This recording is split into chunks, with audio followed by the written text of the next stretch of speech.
वक्रतुण्डं महाकाय सूर्यकोटिसम्प्रभ निर्विघ्नं कुरु मे देव सर्वकार्येषु सर्वदा। जय तुम श्री गणेशानंद जय तुम श्री गणेशानंद जय विघ्न विनाशन जय तुम मंगलाधार जय सिद्धि प्रदायक शंकर शंकर हर हर शंकर शंकर शंकर जय जय शंकर। वैशाख महात्म का आज हम 16वां अध्याय आप लोगों को भेज रहे हैं। कथा रोज सुनना चाहिए। आप लोग समय निकाल के, जब आप लोग के समय हो तब कथा सुनना चाहिए।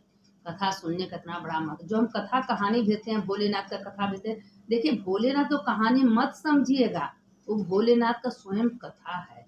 इसलिए कि हम कहानी के रूप में आप लोग को भेजते हैं, ताकि आप लोग उसको सुनिए, उसको मनन करिए, चिंतन करिए कि अच्छा कर्म करने से क्या फल मिलता है, बुरा कर्म करने से क्या फल मिलता है। आप इसको सबको भेजिए, लाइक करिए, सब्सक्राइब करिए, कमेंट करिए, शेयर करिए, सबको भेजिए। कथा बांटने से, पुण्य बांटने से बढ़ता है। और अधर्म कुछ मत करिए। देखिए कल अक्षय तृतीया है। अब कल अक्षय तृतीया का इतना बड़ा महत्व है। जो गंगा स्नान करते हैं, जल भरा घड़ा का दान करते हैं, जो कुछ सिद्धा पानी दान करते हैं, जो सोना दान करते हैं, जो गुप्ती दान करते हैं, उनका क्षय कभी नहीं होता। अनंत अनंत गुण, करोड़ों करोड़ों गुण उनको पुण्य मिलता है। इसीलिए कल का दिन व्यर्थ नहीं जाने देना। आप लोग कल किसी तरह से धर्म कार्य जरूर करना। कल गंगा स्नान करना, विश्वनाथ दर्शन करना, मंदिर जाना, मठ जाना, दान पुण्य करना। कल का दिन व्यर्थ मत जाने दीजिएगा। कल का बहुत बड़ा महत्व है। अक्षय तृतीया के दिन ही भगवान धन्वंतरी भगवान जब कलश लेके आए थे, उस समय सबको अमृत बांटे थे। उसी समय कह दिए थे कि अनंत कार्तिक में अक्षय नवमी और वैशाख में अक्षय तृतीया, ये दोनों पर्व बहुत बड़ा महत्व है। ये दोनों पर्व में जो अच्छा कर्म करता है वो अक्षय हो जाता है, कभी उसका नष्ट नहीं होता है। तो इसीलिए कहते हैं, बार बार कहते हैं कि कल का दिन आप लोग व्यर्थ मत जाने दीजिएगा। स्नान, दान, जप, तप, पूजा, जितना जप, कभी भूल के किसी का बुराई मत करिएगा। करोड़ करोड़ पाप चढ़ेगा। और थोड़ा सा धर्म करेंगे, करोड़ करोड़ का पुण्य बढ़ेगा। इसीलिए किसी के बारे में कल बात मत करिएगा। कोई कहे सुनिएगा मत। बस भगवान का नाम, कीर्तन, जप, तप, कथा, सत्संग, यही में बिताइए। आपका अनंत अनंत गुना पुण्य मिलेगा। तो अभी वैशाख महीने का 16वां अध्याय आप लोग सुन लीजिए, क्योंकि एक अध्याय इसलिए हम रोज भेजते हैं। अभी वैशाख खत्म हो जाएगा तो आप लोगों को एक अध्याय रोज शिव पुराण भेजेंगे। शिव पुराण आप लोग सुनिएगा। और शिव पुराण का थोड़ा बहुत हम कहानी टाइप को भेज ही देते हैं इसी में, कि आप लोग सुनिए। अब वैशाख महीने का सुनिए। जब 16वां अध्याय, सूत जी कहने लगे, भगवान के दर्शन के आनंद में मग्न है हृदय जिसका, ऐसे राजा ने तत्काल सिर झुकाकर प्रणाम किया और बहुत काल प्रयत्न विश्वादेव जगदीश दर्शन करता हुआ उनके चरण का स्पर्श किया। विष्णु भगवान के मंदिर में जाना, माथा झुकाना, चरण स्पर्श करना करोड़ करोड़ के पुण्य के भागी होते हैं। उनके जल धोकर सिर पर धारण किया। मूल्यवान वस्त्र आभूषण, जो पंचामृत शालिग्राम का जल का पंचामृत अपने सिर पर डालता है, जो भोलेनाथ का जल लेता है, उसके करोड़ करोड़ पुण्य का चित्रगुप्त भी नहीं लिख सकते। धो जल को सिर पर धारण किया। मूल्यवान वस्त्र आभूषण चंदादि से पूजन करने लगा। धूप दीप फूल माला नैवेद्य और आत्मसमर्पण से पुराण पुरुष नारायण अद्वितीय विष्णु भगवान को प्रसन्न किया। हे निर्गुण विष्णुमूर्ते, आपके चरणाबिंद को धन्य है। ये चरण शरणगतों को पापों को दूर करते हैं। मैं तुम्हारे चरणाबिंद को भूलकर तृषा से व्याकुल अनेक योनियों में भटक रहा था। मैंने दान किया, न साधु सेवा, न ही तेरा कथा सुनी। देखिए दान धर्म कम करिए, लेकिन कथा सुनने का कितना बड़ा महत्व होता है। सुनिए, जिनके अपराध से मुझे शत्रुओं से पराजित होना पड़ा, मेरा वैभव नष्ट हो गया। तब मैं वन में गया, मैंने अपने गुरुओं का स्मरण किया, जिससे उन्होंने आकर मेरी दुखित दशा दया कर दुखों से छुड़ाने का उपाय बताया। उसने बताया, वैशाख के धर्म कार्य को शुभ फल देने वाले मैंने करने लगा, जिसके प्रभाव से मुझे संपूर्ण वैभव प्राप्त हुआ है। परमात्मा, संतों पर अनुग्रह करने वाले तुमको मैं नमस्कार करते हैं। जगन्नाथ निवासी, आपके चरणों कमलों में मेरी स्मृति हो। हे प्रभु, पुत्र स्त्री गोष्ठ आदि मेरी आत्मशक्ति हो। मेरा मन आपकी दिव्य कथा में रहने लगा। देखिए कथा का कितना बड़ा महत्व होता है। कि बार बार वो कह रहे थे कि मेरा मन कथा में लगे, मेरा पूजा में पाठ में कम करिए, लेकिन कथा श्रवण ज्यादा। बिन सत्संग विवेक न होई, राम कृपा बिन सुलभ न। ये घड़ी आधे में पुण्या, थोड़ा सा सत्संग पर डे करना चाहिए। कहने लगा कि मेरी कान कथा सुनने में, जिह्वा कथा कहने में अर्पित हो, नासिका आपके चरण कमल को सूंघने में प्रवृत्त हो, हाथ आपके मंदिर स्वच्छ करने में हो, आपके भक्तों को सुगंधित युक्त चंदन से लेपन में लगा रहे, चरण आपकी कथा में ले जाए, मेरा मन सदा आपकी वंदना में लगा रहे। हे प्रभु, एक पल आपके प्रसंग बिना व्यतीत न हो। हे विष्णु, मैं संपूर्ण राज्य पुत्र पौत्रादि किसी भी इच्छा नहीं करता, मैं तो आपके चरणों की सेवा का इच्छुक हूँ। राजा की ऐसे प्रार्थना सुन मधुसूदन प्रसन्न होकर बोले, तुम पाप रहित निष्काम मेरे भक्तों में श्रेष्ठ हो। 10 सहस्त्र वर्षों की तुम्हारी अवस्था हो, दिव्य धन संपत्ति मेरी भक्ति हो, और अंत में मेरी सायुज्यता को भुक्ति मिले। आज से दिन अक्षय तृतीया को स्नान दान गौदान बेलपत्र करने से, पितरों की निमित्त स्वार्थ करने से अक्षय फल की प्राप्ति होती। जो मेरे पितर के निमित्त दान करता है, जल देता है, गंगा स्नान करता है, उसको पितर भी अक्षय गुण करोड़ों करोड़ों का पुण्य देते हैं। मृत्यु जरा भय पाप सब नष्ट हो जाते हैं। मैं वैशाख को धर्मों को प्रसन्न होता हूँ। जो प्राणी यदि मेरे चरणों का स्मरण करे तो प्रायश्चित हो जाता है। जो भी अक्षय तृतीया के दिन थोड़ा सा अच्छा कर्म करता है वह अक्षय हो जाता है, भी कुछ आवश्यकता नहीं पड़ती। तुम गुरु के उपदेश से वन में वैशाख के धर्मों में तत्पर हुए, इस धर्म से प्रसन्न हो। मैंने तुम्हें दर्शन दिए, अब तुम देवताओं से भी दुर्लभ इच्छित भोगों का भोग कर। हे देव जनार्दन, राजा को ऐसा वर दे। वही अंतर ध्यान हो गए। फिर वह राजा अत्यंत प्रसन्न होकर साधु संतों के सेवा नित्य प्रति ज्ञान की प्राप्ति करने लगा, और वैशाख गोत्र धर्मों को करता हुआ पुत्र पौत्रादि सहित विष्णु भगवान की सहायता को प्राप्त हुआ।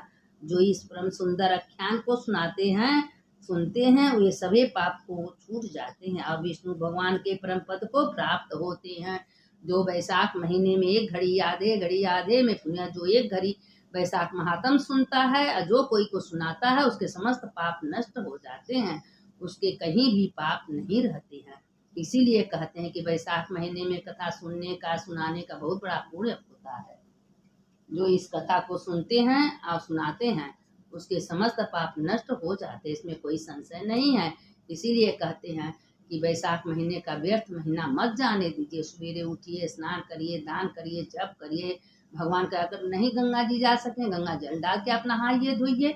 लेकिन वैशाख महीना बहुत उत्तम है। जो थोड़ा थोड़ा धर्म बहुत होता है तो पाप भी बहुत होता है। जो थोड़ा सा पाप लोग करते हैं, किसी को गाली देते हैं, किसी का जलते हैं, किसी का बरोबरी का, उसमें भी पाप है। इसीलिए भूल से पाप नहीं करना चाहिए। मन से तन से कभी किसी का बुरा नहीं सोचना चाहिए। आप मन से बुरा सोचे आपका बुरा हो गया।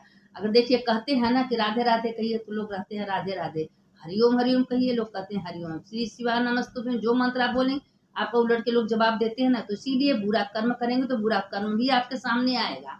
तो थोड़ा सा बुरा कर्म कहीं व्यर्थ नहीं जाता, इसीलिए अच्छा कर्म करने का कोशिश करें। सवेरे उठिए, नहाइए धोइए, सोचिए भगवान के मंदिर पर स्नेह, भगवान आपका बहुत बहुत धन्यवाद, आप सवेरे उठाए हैं, हमको नहवाए धोआए, मंदिर में ले गए, पूजा कराए, पाठ कराए, भगवान का धन्यवाद दीजिए, करोड़ों बार धन्यवाद दीजिए। हे भगवान आपका बहुत बहुत धन्यवाद, आपने आज हमसे ये सब काम करवाए।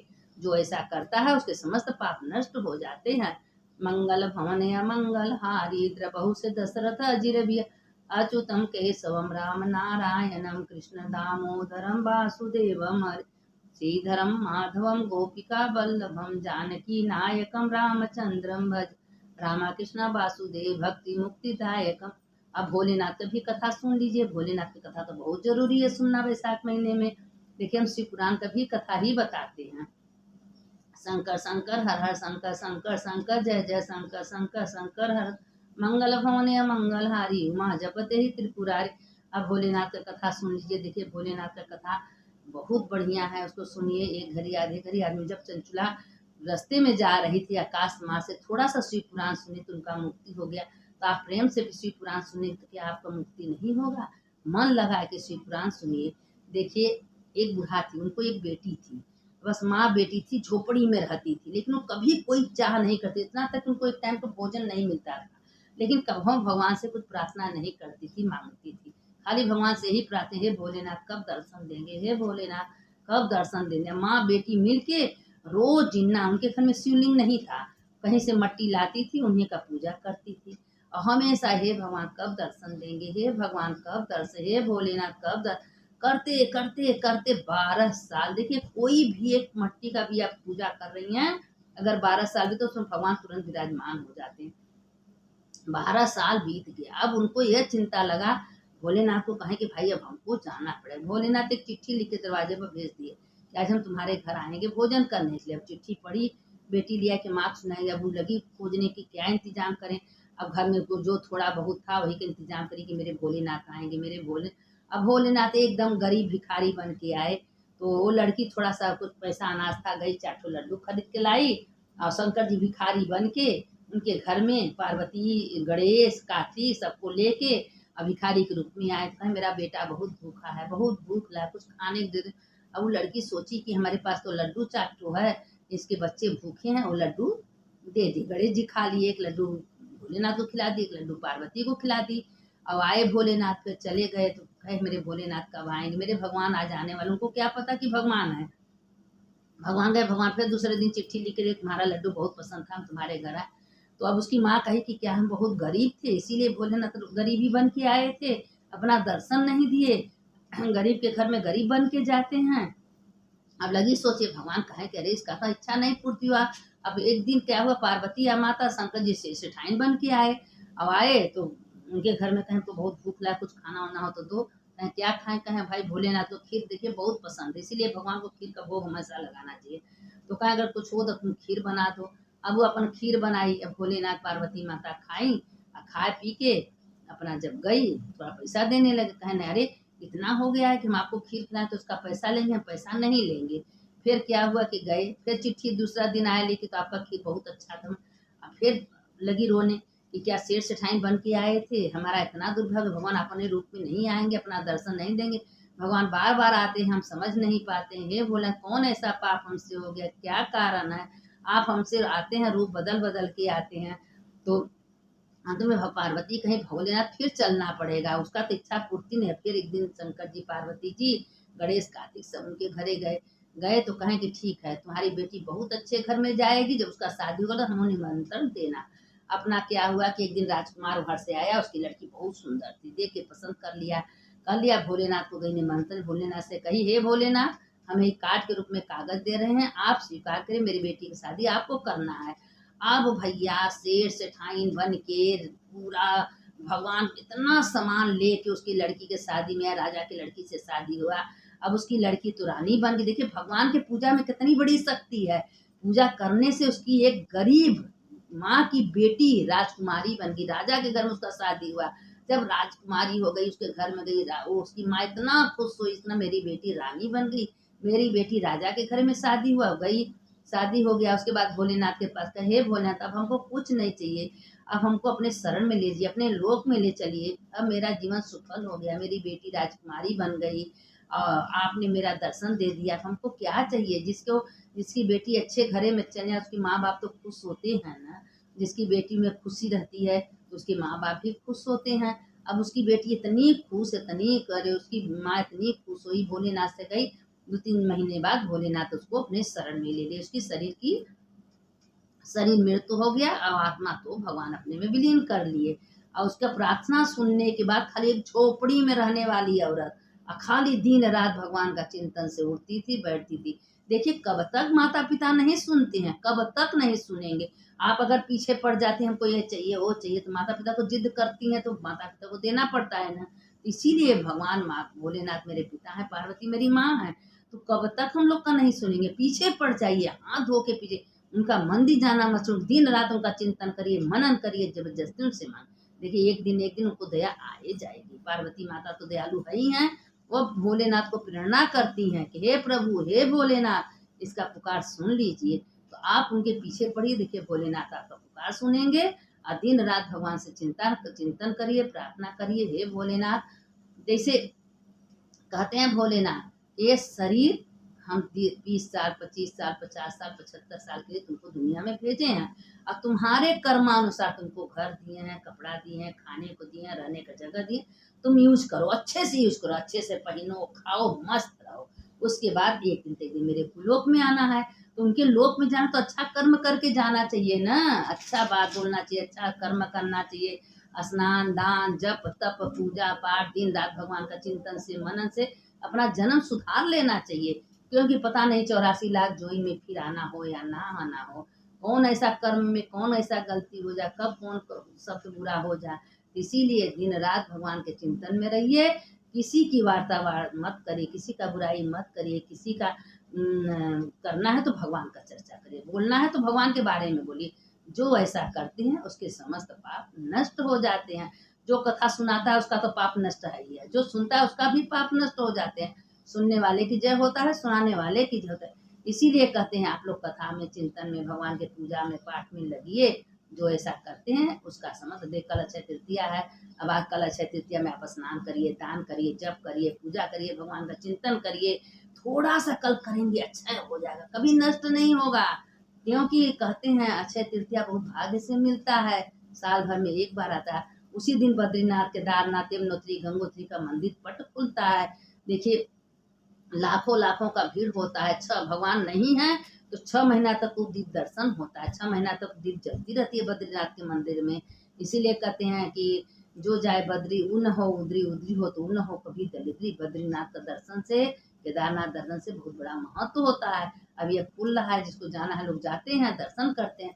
इसीलिए भैया जीते जी एक बार 12 ज्योतिर्लिंग का पूरे देश में एक बार जाके दर्शन करें। जब हाथ पैर आपका चलेगा तभी तो जाएंगे। आपके पास करोड़ों रुपया है, आपका शरीर नहीं चलेगा, आप कहीं जा सकती हैं, कभी दर्शन कर नहीं कर सकती। इसीलिए चलते पैरों तीरथ व्रत पूजा पाठ सब कुछ करना। भगवान कहते हैं सरल चीज हमको नहीं पसंद आता, अच्छी चीज भगवान को भी पसंद आता। आप स्वस्थ हैं, अच्छी हैं, जाएंगे भगवान खुश होंगे। अब एकदम सड़ल नहीं, डोल नहीं जा रहा, सीढ़ी नहीं चल, क्या भगवान आपसे खुश होंगे? भगवान क्यों आई मेरे पास सड़ गई हो तो? अरे चलते पैरों भगवान का दर्शन करिए, भजन करिए, कीर्तन करिए, मनन करिए। और जितना स्वस्थ में आदमी भगवान का नाम कीर्तन करता उतना वृद्धापन में कुछ नहीं होता है। इसीलिए आप लोग सब कुछ करिए, आप खूब अच्छे से रहिए, स्वस्थ रहिए, मस्त रहिए। जो कथा सुनते हैं उनका भी भला होता है, जो सुनाता है उसका भी भला होता है। सुनने वाले की जय, सुनाने वाले की जय। हर हर महादेव। कोई बात का टेंशन मत करिए, सब टेंशन भोलेनाथ को दे दीजिए। हे भोलेनाथ, मेरा टेंशन आपका है, आप एकदम स्वस्थ रहिए, मस्त रहिए। सुनने वाले की जय, सुनाने वाले की जय। रामा कृष्ण वासुदेव भक्ति मुक्तिदायकम, रामा कृष्ण वासुदेव भक्ति मुक्तिदायकम, रामा कृष्ण वासुदेव भक्ति मुक्ति। हर हर महादेव, हर हर महादेव, हर हर घर घर महादेव, घर घर महादेव।